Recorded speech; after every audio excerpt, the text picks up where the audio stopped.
Pag-usapan natin ang post disgustingly na if you tell me I'm wrong, I don't want to be the right.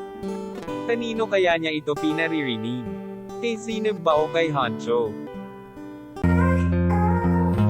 Welcome to Sikat Story.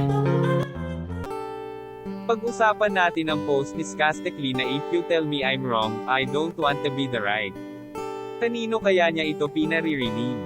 Kay Zineb ba o kay Honcho? Itong interview nga ni Zineb ay umabot na ng 2.6 million views sa Facebook.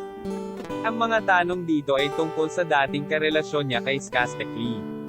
Hindi naubusan ng tanong ang mga netizens tungkol sa kanilang dalawa.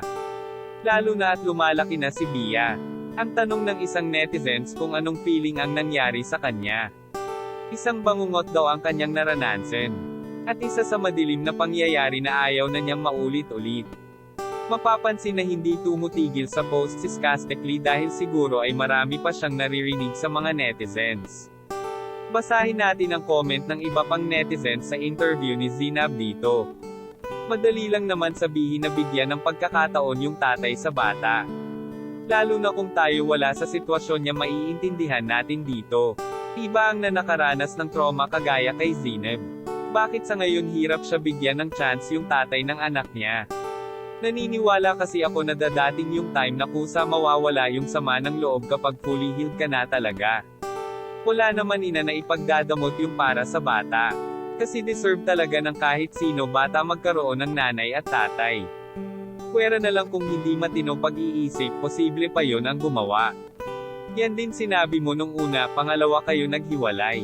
Sana nga ngayon may anak ka na tauhan ka na, Zeb. OA naman makabangungot. Oy, alalahanin mo kung wala yang sinasabi mong bangungot. Wala ang biya mo.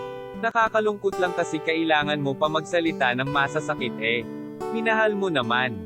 Comment kayo kung anong pang masasabi nyo dito. Yan lang ang ating mainit na chika. Halina't mag-like, share and subscribe. Thank you.